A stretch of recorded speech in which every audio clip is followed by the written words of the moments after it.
It's 11:43 p.m., and I'm staring at server logs when Harper's phone lights up like a Christmas tree. The notification sound cuts through the silence of my home office like a knife through butter. I got promoted. Now I have to thank my boss properly. Before we dive deeper into this story, I have one small request. Please subscribe, drop a like, comment, and hit that hype button to boost this channel so more people can discover these incredible Reddit stories. My name is Colin Merritt. I'm 45 years old, a cybersecurity consultant who spent the last 20 years protecting other people's secrets while apparently being blind to my own wife's lies. The irony isn't lost on me. Within 30 minutes of that text, my phone pings with a bank alert. Our joint credit card just paid for the Grand Regency Hotel's presidential suite. $750 for one night. I pour myself 3 fingers of bourbon, screenshot everything, and prepare to give Harper a promotion of my own. Harper Sloan, she kept her maiden name for professional reasons, is 39 years old and works as an HR manager at Consolidated Financial Services. For the past 6 months, she's been coming home later and later, claiming networking events and career development meetings. Her wardrobe suddenly upgraded from Target business casual to designer suits that cost more than my monthly car payment. I should have seen the signs. The phone always face down during dinner, the new perfume, the way she'd disappear into the bathroom with her phone for 20-minute work calls. But I was busy building firewalls for corporate clients while my own marriage burned down around me. The really pathetic part? I actually believed her when she said, "Some people at work appreciate me more than you do, Colin. Maybe if you paid attention to my career instead of those stupid computer screens, you'd understand."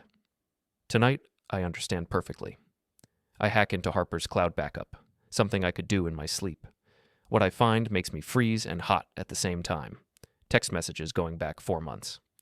Calendar invites for private meetings with Eli Warren, the HR director. Photos that would make a sailor blush. My favorite text exchange is from last week. Harper. Colin's working late again. His loss. Eli. My gain. Wear the red dress. Harper. The one you bought me? Obviously. The red dress I complimented her on. The one she said she bought with her bonus money. I print everything. Screenshots, bank statements, hotel receipts, calendar entries. The evidence fills a manila folder thick enough to choke a horse, but I'm not ready to confront her yet. First, I want to watch the show. The next evening, I follow Harper to Bellacourt Wine Bar downtown. She's wearing that red dress, the one Eli bought her, the one I stupidly complimented. She's sitting at a corner table, checking her phone every 30 seconds like a teenager waiting for prom. Eli Warren walks in at exactly 7:15. He's 51, silver-haired, married with 2 kids, whose photos he keeps on his desk like trophies of his family values. He slides into the booth across from Harper and immediately puts his hand on hers. I order a beer at the bar and watch the performance. Harper laughs too loudly at his jokes. He pays for everything with what looks like a company credit card. They're not even trying to hide it. HR compliance, my ass, I mutter into my beer. They leave separately. Harper first, then Eli 10 minutes later. Amateur hour. Any decent cybersecurity consultant could spot this operation from orbit. I finish my beer and head home to prepare phase 1 of my own operation. When Harper walks through our front door at 11:30, I'm waiting in the living room with a glass of wine and my laptop open. "How was your networking event?" I ask, not looking up from my screen. "Productive," she says, kicking off her heels. "Really productive. I think I'm finally getting the recognition I deserve." "That's wonderful, sweetheart. I'm so proud of your hard work." She pauses at the bottom of the stairs, studying my face for sarcasm. But I've perfected my poker face over 20 years of marriage. "I'm going to shower," she says. "Take your time. I'll be up in a few minutes." While the water runs upstairs, I create a USB drive labeled "For HR, Enjoy the Show" and load it with Harper's greatest hits. Photos, text messages, expense reports for hotels charged to the company account. Everything a compliance department would need to launch an investigation. The next morning, I volunteer to drop off Harper's dry cleaning downtown. Instead, I make a stop at the Grand Regency Hotel. Excuse me, I tell the desk clerk, a young woman with tired eyes and a name tag reading Jessica. "I think someone left this USB drive in the presidential suite last night. Could you make sure it gets to whoever was staying there?" Jessica takes the drive without question. Of course, sir. We'll add it to the lost and found." "Actually," I say, leaning closer and lowering my voice, "I think it belongs to the gentleman from Consolidated Financial Services. Eli Warren? He seemed pretty worried about losing some important files." Her eyes light up with recognition. "Oh yes, Mr. Warren. He's here quite often.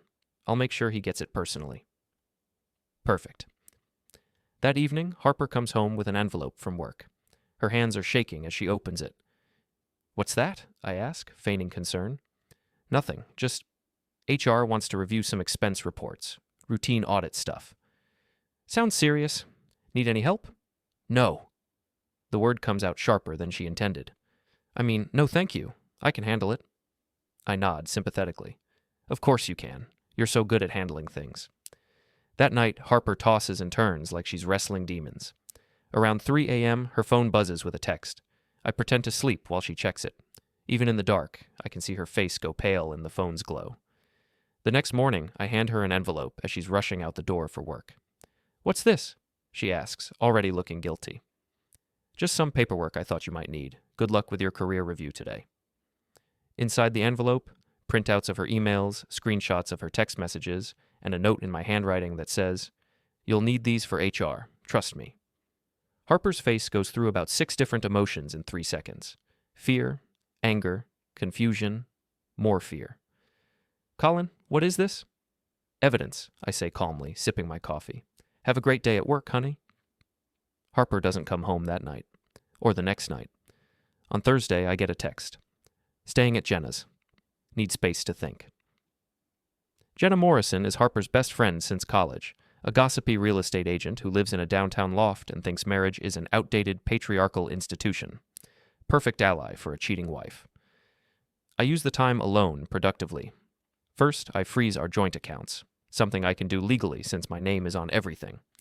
Then I change the passwords on our shared streaming services, cloud storage, and social media accounts. Small petty victories, but they add up. Next, I dig deeper into Eli Warren's digital footprint. The man is sloppy with his cybersecurity, probably because he thinks HR directors are above suspicion. His LinkedIn profile shows business trips that match Harper's networking events perfectly. His company credit card statements, obtained through a routine security audit I volunteer to perform for Consolidated Financial, show charges at romantic restaurants and luxury hotels going back 6 months. But the real gold mine is his personal email, which he accesses from his work computer. Eli Warren isn't just cheating with Harper. He's been running a one-man harassment festival for years. 3 other women, all junior employees, all with suspiciously rapid career advancement. I compile everything into a comprehensive report and send it anonymously to Consolidated's compliance hotline, their board of directors, and the local newspaper's investigative reporter. Friday morning, I'm at Murphy's boxing gym, working out my frustrations on a heavy bag when my old friend Mike approaches. "You're hitting that thing like it owes you money," Mike says. He's been my trainer for 5 years, a former Golden Gloves champion who now teaches stress relief to middle-aged guys like me. "Marriage troubles," I grunt between punches. "Want to talk about it?" I tell him everything. Mike listens without judgment, occasionally nodding or shaking his head. "So, what's your plan?" he asks when I finish. "Divorce. Clean her out legally. Move on." Mike grins. "That's thinking small, Colin. You've got skills most guys don't have. Don't just get mad. Get creative." That afternoon, I set up surveillance on Consolidated Financial's building from a cafe across the street. I've hacked into their security camera system, another routine audit, and I'm watching the show live on my laptop. At 2:30 p.m., 3 people in suits enter the building, corporate compliance investigators. They head straight for the elevators. At 2:45 p.m., Harper emerges from the building carrying a cardboard box. Her face is red, her eyes puffy from crying. Behind her, 2 security guards escort her to the parking garage. I'm recording everything through the building's own security cameras. Harper's walk of shame, preserved in high definition. My phone buzzes with a call from an unknown number. "Mr. Merritt, this is Tess Warren. I believe we need to talk." Tess Warren, Eli's wife. "This should be interesting." "Mrs. Warren, what can I do for you?" "I received an envelope yesterday, anonymous, photos and documents about my husband and your wife. I think you sent them." I didn't send her anything, but I'm not about to correct her assumption. "I'm sorry you had to find out this way," I say. "Don't be sorry. Be helpful. I want to destroy them both, and I think you have the skills to make that happen." An hour later, Tess Warren is sitting in my living room, and I'm revising my opinion of Eli's wife. She's not the clueless socialite I expected. She's a 48-year-old former prosecutor who gave up her career to raise Eli's children and now discovers her sacrifice was rewarded with serial infidelity. "I've been tracking Eli's spending for months," she says, spreading bank statements across my coffee table. "Hotel rooms, jewelry, dinners for 2. I thought he was having one affair. Turns out it's been a parade. What do you want to do about it? Her smile could freeze hell. I want to take him for everything he's worth, and I want to make sure Harper never works in HR again. I think we can arrange that. That evening, Harper finally comes home. She looks exhausted, defeated. Good. We need to talk, she says. I'm listening. I lost my job today. They fired me for policy violations. Someone sent them photos and documents about Eli and me. That's terrible, I say with perfect sincerity. Do you have any idea who would do such a thing? Colin, please. I know it was you. Me? I'm just a cybersecurity consultant. I protect information, I don't leak it. She stares at me for a long moment. What do you want? Yeah, I want you to pack your things and get out of my house. The divorce papers will be filed Monday morning. This is my house, too. Actually, it's not. Check the deed. I bought this place before we got married. You have no legal claim to it. Harper's face goes through that emotional cycle again. This time it ends with rage. You bastard. You self-righteous, controlling bastard. You never appreciated me. You never supported my career. All you cared about was your stupid computers and your boring job. You're right, I say calmly. I should have paid more attention. If I had, I might have noticed you were embezzling company funds to pay for your affair. The color drains from her face. What are you talking about? Travel expenses for conferences that don't exist, hotel rooms charged to the company account, meals for two billed as client entertainment. Should I continue? Harper sinks into the couch like a deflated balloon. How much trouble am I in? She whispers. Criminally? Probably none. If you pay it back quickly and quietly. Professionally? Your career in HR is over. I've made sure of that. What do you mean? I pull out my laptop and show her the screen. It's a professional networking site, and Harper's profile is currently being flooded with comments and messages. Someone leaked your story to the HR professional network. 20,000 members across the country now know exactly what Harper Sloan did to get her last promotion. Harper stares at the screen in horror. You're destroying my life. No, Harper, you destroyed your life.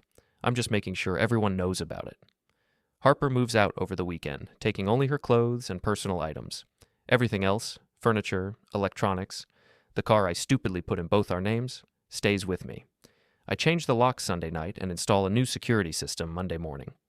Tess Warren becomes my partner in revenge. She's methodical, ruthless, and has access to Eli's financial records through their joint accounts. We meet twice a week at a downtown coffee shop to coordinate our attacks. Eli's been gambling, she tells me Wednesday morning, sliding a manila folder across the table.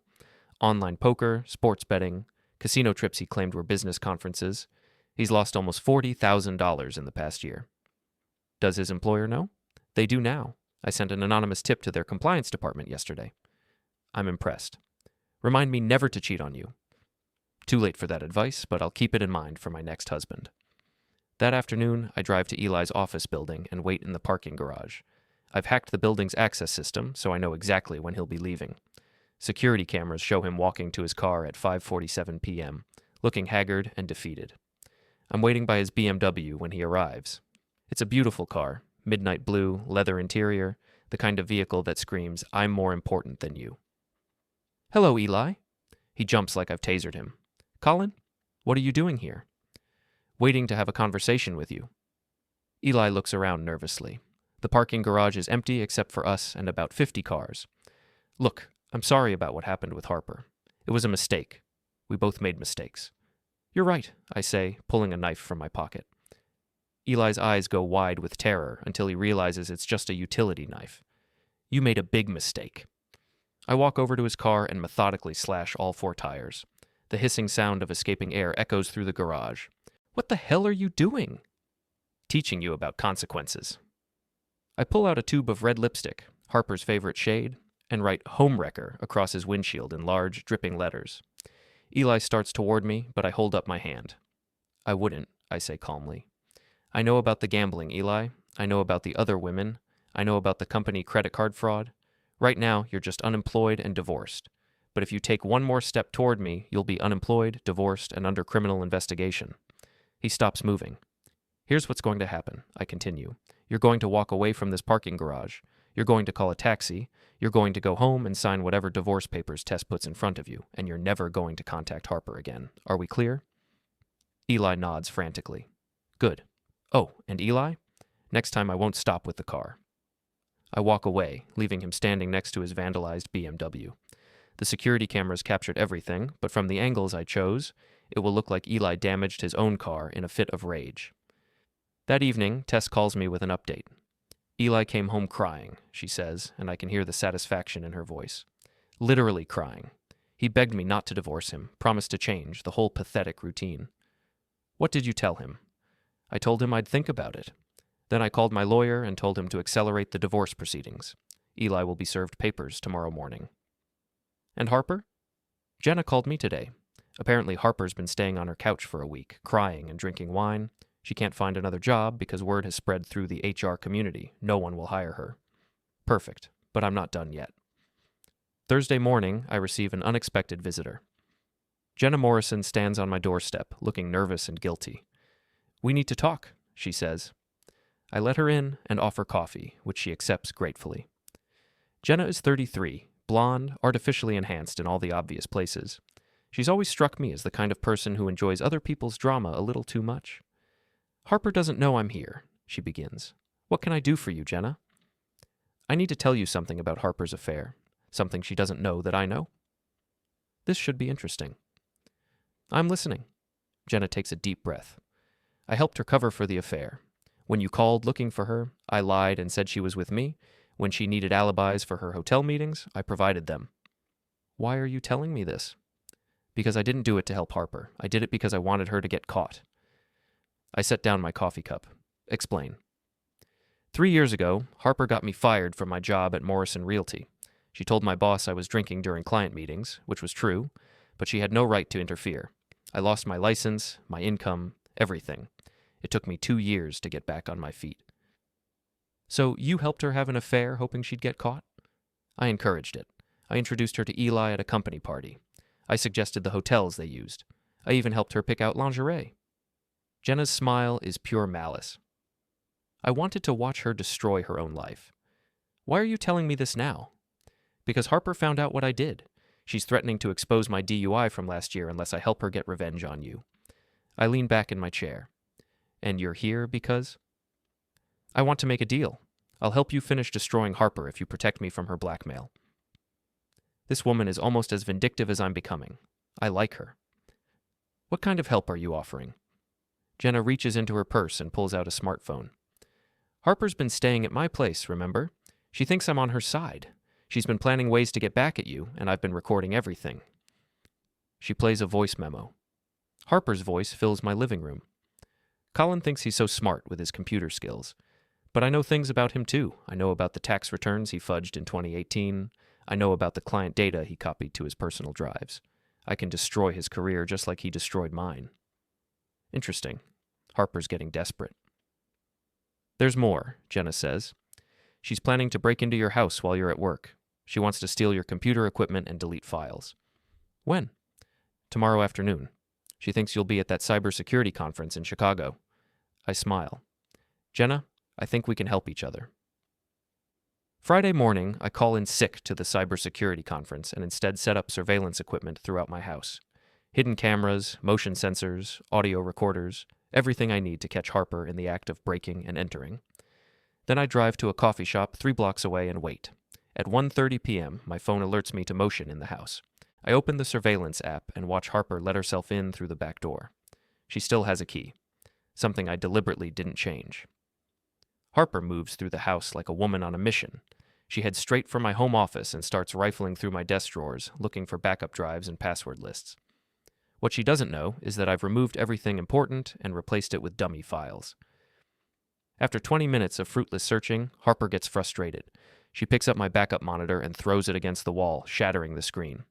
Then she overturns my desk chair and kicks over a filing cabinet, all of it captured in high-definition video with perfect audio.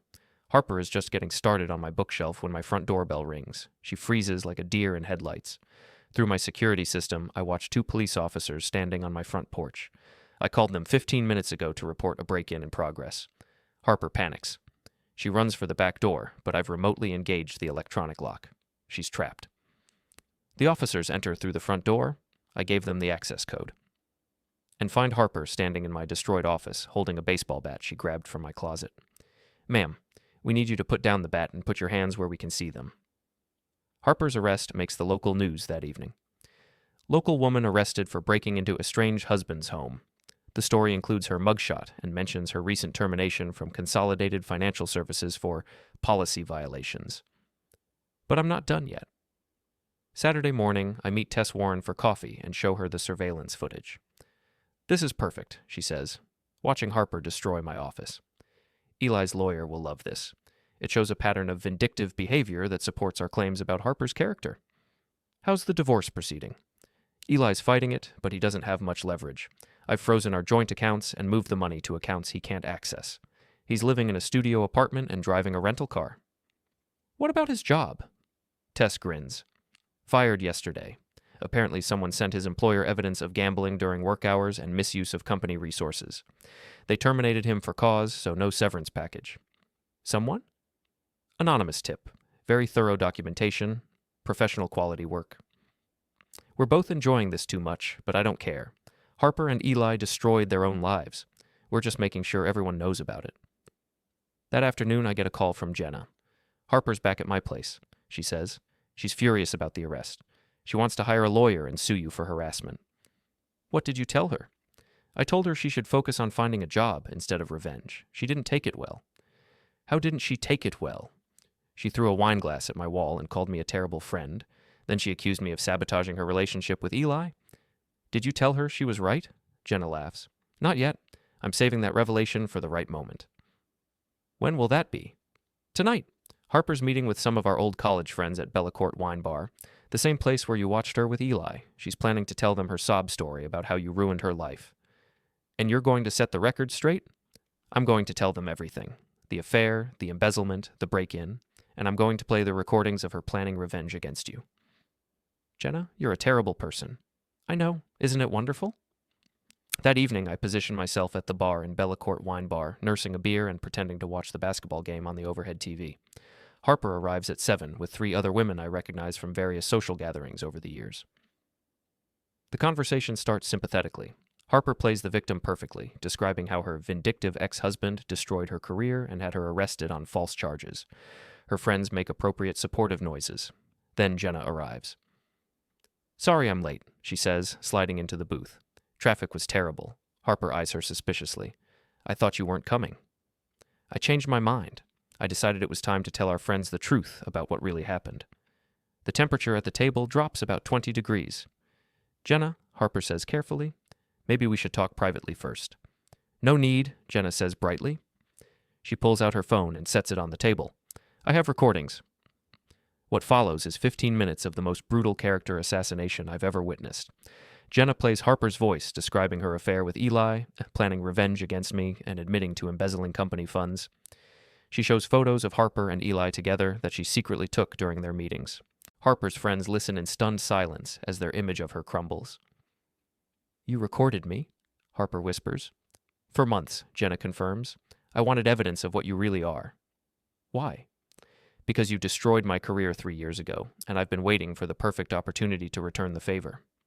Harper looks around the table at her friends, but finds no sympathy. One by one, they make excuses and leave.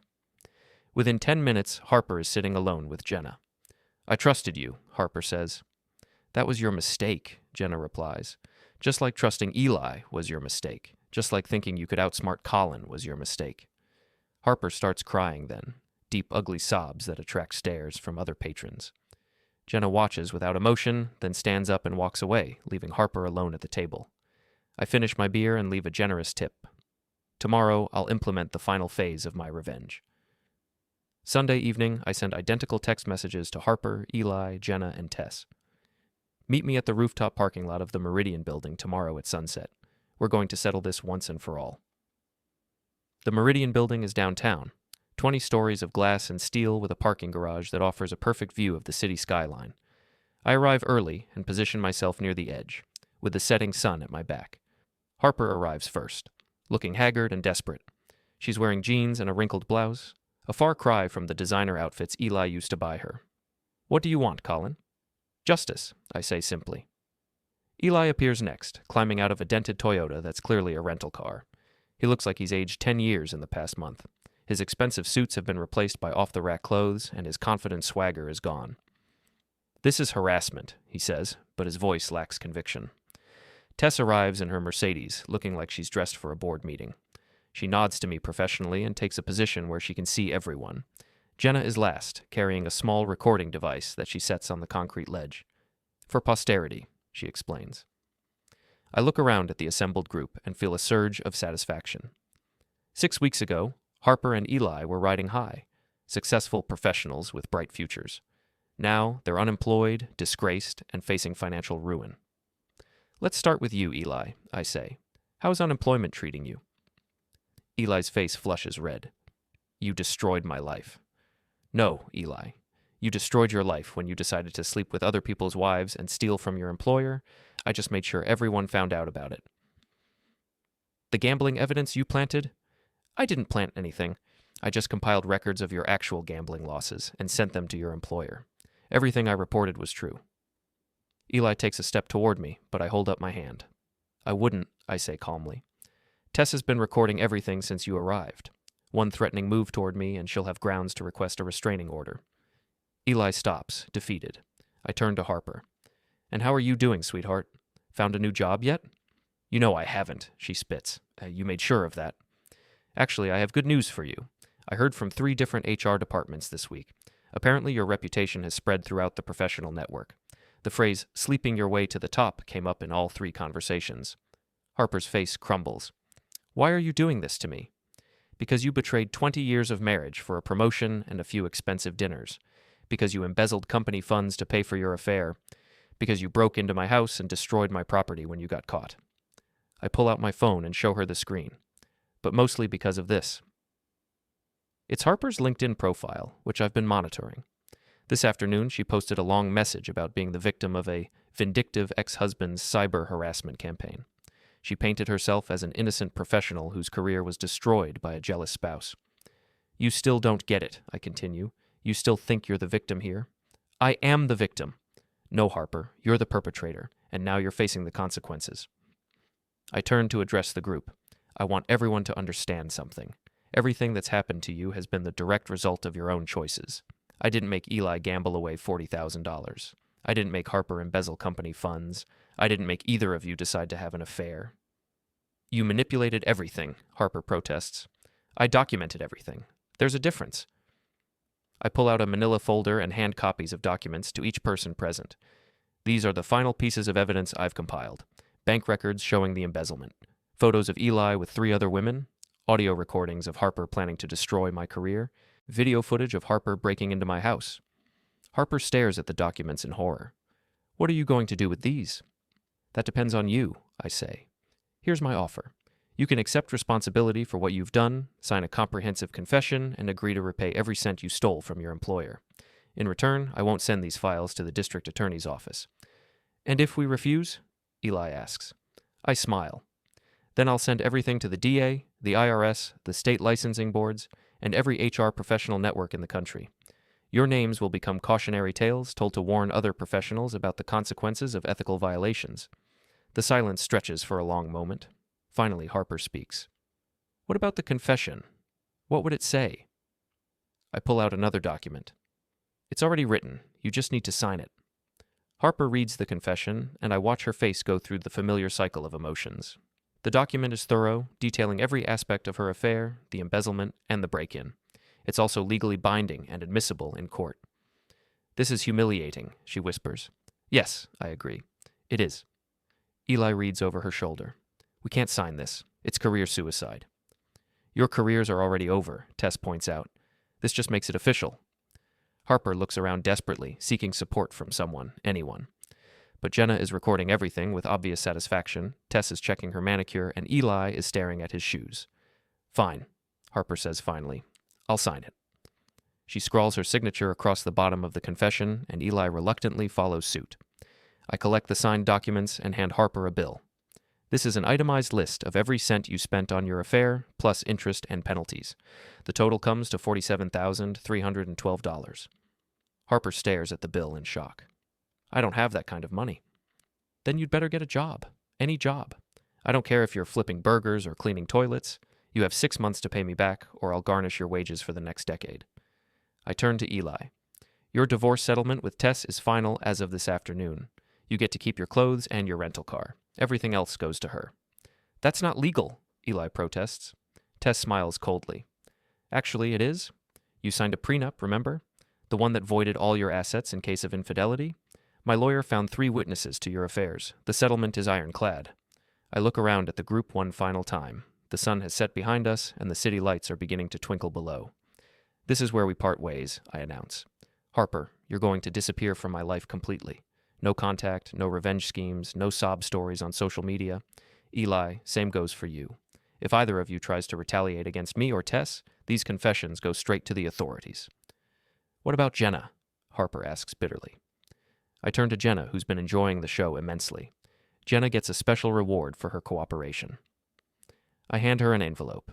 Inside are copies of her drunk driving records, her professional misconduct files, and recordings of her admitting to sabotaging Harper's career. What is this? Jenna asks, her confidence evaporating. Insurance, I explain.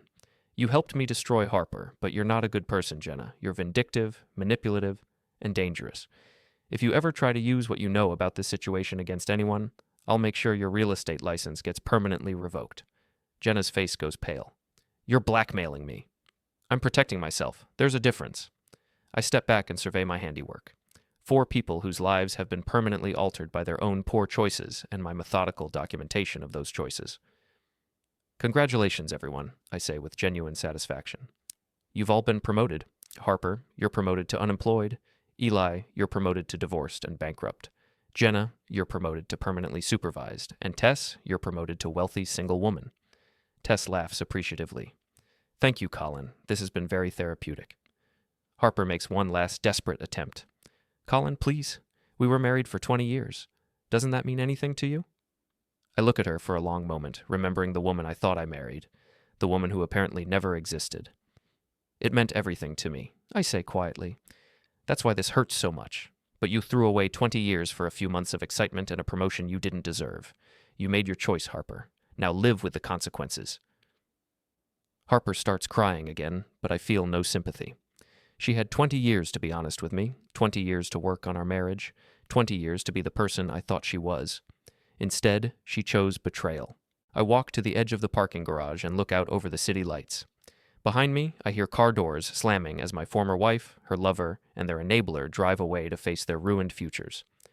Tess joins me at the ledge. How do you feel? She asks. I consider the question seriously. Satisfied, I say finally.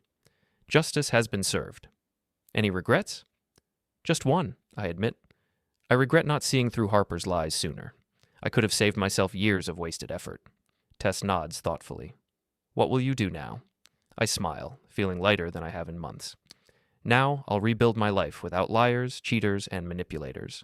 I'll focus on my career, my hobbies, my real friends. I'll remember what it feels like to trust my own judgment. Sounds like a good plan. We stand in comfortable silence for a few minutes, watching the city come alive in the darkness below. Tess, I say finally, thank you for your help with this. Thank you for giving me the tools to destroy my cheating husband. It's been a pleasure working with you. She heads for the elevator, leaving me alone on the rooftop. I pull out my phone and delete Harper's contact information, block her number, and remove her from all my social media accounts. 20 years of marriage, erased with a few keystrokes. Then I walk to my car and drive home to my empty house, which no longer feels empty. It feels clean. Sometimes the villain wins, and I never even had to break the law.